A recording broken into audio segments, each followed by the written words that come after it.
Pinag-uusapan nga ngayon sa social media si Claudine Barreto. 4 na araw ang nakakalipas ay nagbahagi nga si Claudine Barreto sa kanyang Instagram kung saan siya ay na-ospital dahil sa taas ng lagnat. Ibinahagi din ni Claudine na kasama niya ang kanyang mga anak sa kanyang hospital bed.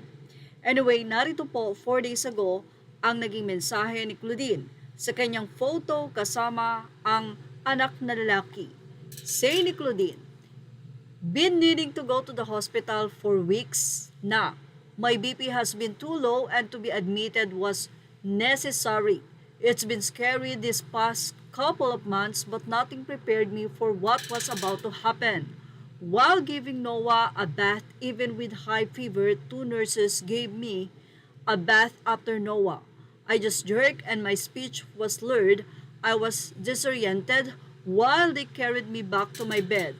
I was trying my best to tell them I need my hair to be blowered.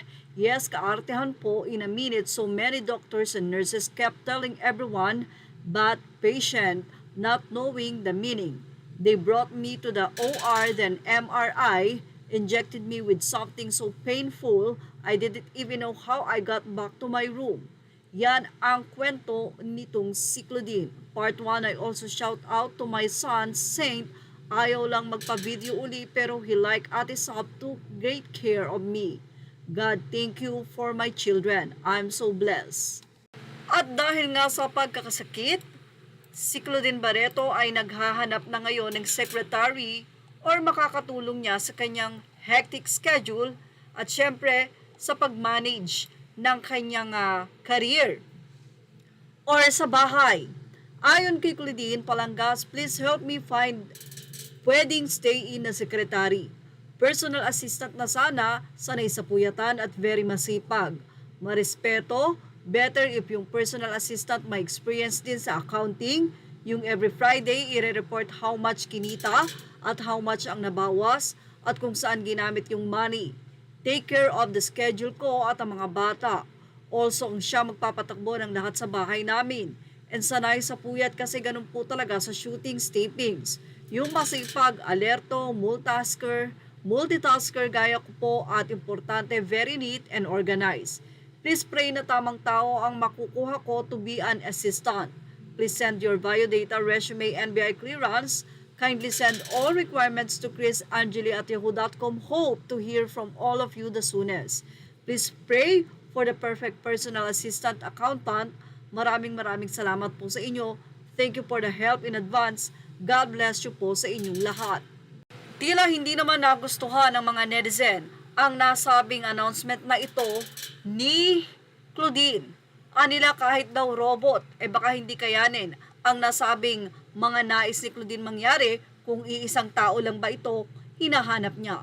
Narito po ang nasabing komento ng ilang netizen. Well, narito nga ang naging say o reaksyon ng mga netizen sa naging panawagan na ito ni Claudine. Bali, hindi lang po sekretary at nani ang need niya. Magaba yung po niya and eto ang mga need niya na kailangan nasa iisang tao lang. Personal assistant who will manage her schedule and pwede sa puyatan sa taping. 2. Accountant to audit every Friday sa business or other tubernes. 3. Operation manager who will handle the business. 4. Nani niya at ng mga anak niya. 5. Secretary who will manage her docs, papers. Dapat yan all-in-one sa hinahanap niyang PA. Kahit 100,000 ang sweldo kung walang tulog, lalo na kung sasamahan pa siya sa taping, hindi tatagal. Hindi pa pala na-mention yung maging punching bag kapag dinaanan siya ng depression at anxiety. Ang isa ay sinabing, "Naku po Marimar, accountant, secretary, mayordoma, nani, personal assistant, all-in-one. Magkano naman kaya ang sahod?" The question is, ilan ba ang need niya sa dami ng task? Kahit gaano pa kalaki ang maging sweldo, sinang isa, kung para isa lang versus sa dami ng task, I doubt na magtatagal ang papasok sa kanya. Hindi po kaya ng isang tao lang yan. Pag-aalaga pa lang ng bahay at mga bata ang hirap na. Ako nga nakatulong dito sa Middle East.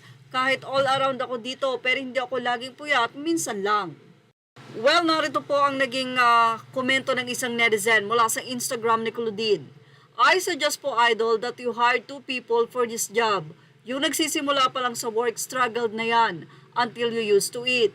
Matinding patience po ang kailangan. Ang personal assistance at assistant at accountant isang tao na, ang manage your house to be clean and tidy at mga bata is a serious job. Isang tao lang to, di po yan tatagal. Need po ng rest ng tao. Pwede mo din silang palitan para balance. Patas din sa salary offer. God bless po, idol. Narito po ang sagot ni Claudine.